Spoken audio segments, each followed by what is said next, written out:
অর্থ পাচারের অভিযোগ মোবাইলে আর্থিক সেবাদাতা প্রতিষ্ঠান নগদের বনানী কার্যালয়ে অভিযান চালাচ্ছেন দুদক। এই মুহূর্তে সেখানে আছেন রিপোর্টার তাসলিম তৌহিদ। সরাসরি যাচ্ছি তার কাছে।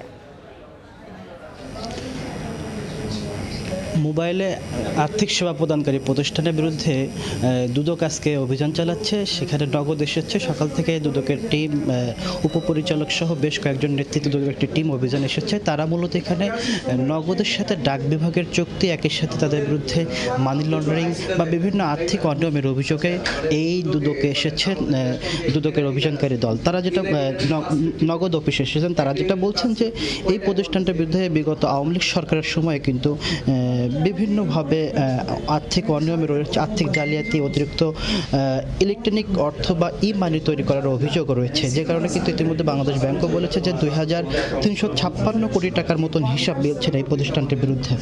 এছাড়া বিভিন্নভাবে ডাক বিভাগকে ব্যবহার করে সরকারি অর্থ হাতিয়ে নেওয়া সহ বিভিন্নভাবে অনিয়মের অভিযোগ রয়েছে। আর এসব কাজে মূলত যেহেতু নগদ প্রতিষ্ঠানের সাথে আওয়ামী লীগের সংশ্লিষ্ট বা সুবিধাভোগীরা ছিল, যে কারণে এই সরকারি প্রতিষ্ঠানকে কিন্তু বিভিন্ন সময় ব্যবহার করা হয়েছে। ব্যবহার করেই মূলত মানি লন্ডারিং করেছেন, আর্থিক জালিয়াতি করেছে, একই সাথে অতিরিক্ত ই মানি তৈরি করার কথা বলা হচ্ছে। এভাবে কিন্তু প্রায় 2356 কোটি টাকার মতন কোনো হিসাব মিলছে না।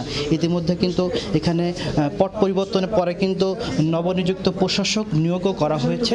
তো এখন দেখার বিষয়, দুদক সকাল থেকে অভিযানে এসে মূলত এই তথ্যপত্রগুলো সংগ্রহ করছে, কী ধরনের অনিয়ম হচ্ছে সেই নথিপত্র বিশ্লেষণ করছে। পরবর্তীতে অবশ্যই কথা বললে আমরা জানতে পারবো এই অভিযানে কী ধরনের তথ্য মিলেছে।